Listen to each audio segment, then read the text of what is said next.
அதாவது பாடியை வந்து ரீஆக்டிவேஷன் பண்ணணும். பாடி ரீஆக்டிவேஷன் பண்ணணும் அப்படின்னா எந்தெந்த வகையெல்லாம் பண்ணோம், என்னெல்லாம் பண்ணணும் அப்படின்னு தெரியணும். ஃபஸ்ட்டு மைண்டு ஃப்ரீயாக இருக்கணும், அதுக்கு ஆக்டிவேஷன் பண்ணணும், அதுக்கு என்ன பண்ணணும் அந்த விஷயம் தெரியணும். அதே மாதிரி மனசு ஃப்ரீ ஆகணும், அதுக்கு ஆக்டிவேட் பண்ணணும், அது என்ன பண்ணணும். இதில் ஹெல்த்துக்காக தான். ஆக்டிவேஷன் பண்ணால் என்ன செய்யணும் அந்த விஷயம்.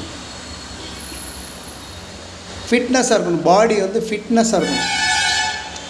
அப்போ அந்த ஃபிட்னஸ்க்கு எந்த மாதிரி ஆக்டிவேஷன் பண்ணணும், எதை பண்ணால் ஃபிட்னஸாக இருக்க முடியும் அந்த விஷயம்.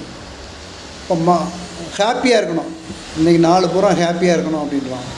ஹாப்பியாக இருக்கணும், எந்த விஷயத்த பண்ணணும், என்ன ஆக்டிவேஷன் பண்ணணும் அந்த விஷயம் நமக்கு தெரிஞ்சிருக்கணும்.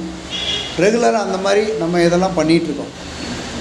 ரெகுலர் ரொட்டீனாக நம்ம அந்த மாதிரி பண்ணும்போது என்னாகும் அப்படின்னா மைண்டு ஃப்ரீயாக இருக்கும். நம்ம என்ன செய்யக்கூடிய வேலையாக இருந்தாலும் சரி தான், ஈஸியாக வந்து நம்ம செய்யக்கூடிய வேலையை செய்ய முடியும். மனசு ஃப்ரீயாக இருக்கணும். மனசு ஃப்ரீயாக இருந்தால் ஒரு பாரம் இல்லாமல், ஒரு நெகட்டிவ் தாட் இல்லாமல், நிறைய ட்ரெஸ் இல்லாமல் இருக்கக்கூடியது மனசு.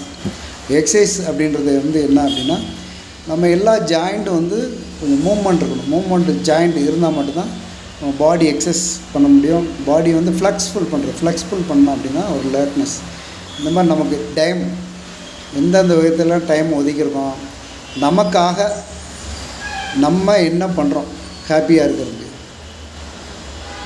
அதனால நமக்கு என்ன பயன், இதுக்கும் ஹெல்த்துக்கு என்ன சம்மந்தம் இருக்குது.